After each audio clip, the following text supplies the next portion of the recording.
ఓసారి పార్వతీదేవి ఈశ్వరుడు బయటకు వెళ్తూ ఉంటే ఇలా అడుగుతుంది, స్వామి, మానవుని కర్మ ఎలా నిర్మించబడుతుంది అని. దానికి ఈశ్వరుడు, దేవి, అదిగో అక్కడ పచ్చగా ఉన్న చేను పక్కన ఒక గాడిద ఉంది, దాన్ని యజమాని కట్టివేశాడు. వాడు ఆ విషయాన్ని మర్చిపోయి ఊరెళ్ళిపోయాడు. దానికి ఇంకా భూమి మీద గింజలు ఉన్నాయి. నేను దాని తాడు విప్పి వస్తాను ఉండు అని వెళ్ళి దాని తాడు విప్పాడు ఈశ్వరుడు.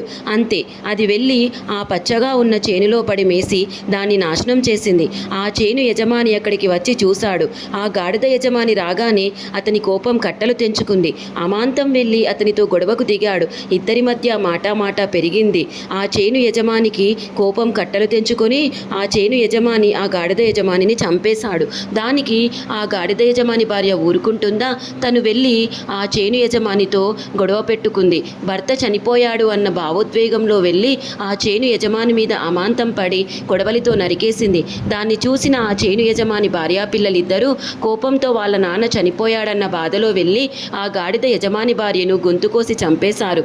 దాన్ని చూసిన ఆ గాడిద యజమాని భార్య తమ్ముళ్ళు విపరీతమైన కోపంతో వెళ్ళి ఆ చేను యజమాని కొడుకులిద్దరినీ చంపేశారు. దానిని చూసిన ఆ పిల్లల మేనమామ వచ్చి ఆ గాడిద యజమాని భార్య తమ్ముళ్ళనిద్దరినీ గొడ్డలితో నరికేశాడు. చివరగా ఆ మేనమామ అక్కడ పడి ఉన్న మొత్తం శవాలను చూసి, ఈశ్వర, ఎంత పని చేశావయ్యా అని ఆకాశం కేసి చూసి అన్నాడు. దానికి ఈశ్వరుడు ప్రత్యక్షమై, నేనేం చేశాను నాయన, నేను కేవలం గాడిదను కట్టేసిన తాడు మాత్రమే విప్పాను. కానీ మీరు మీలోని రాక్షసత్వానికి తాళ్ళు విప్పుకున్నారు, మీ లోపలి గుణాలకు తాళ్ళు విప్పుకున్నారు. ఈ కర్మ అంతా మీరు మీలోని మాయకు తాళ్ళు విప్పుకోవడం వల్ల జరిగింది. ఇక్కడ చచ్చిపడి ఉన్న వాళ్ళందరూ వాళ్ళలోని మాయకు, రాక్షసత్వానికి తాళ్ళు విప్పుకోవడం వల్లే జరిగింది. దీనికి నాకు ఏ సంబంధం లేదు అని వెళ్ళిపోయారు.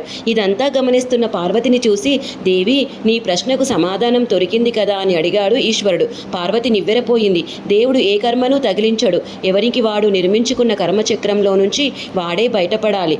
రాక్షస తాళ్ళు విప్పుతున్నంతసేపు, మాయకు తాళ్ళు విప్పుతున్నంతసేపు కర్మ నిర్మాణం జరుగుతూనే ఉంటుంది. అర్థం చేసుకున్న వారికి చేసుకున్నంత మహాదేవ.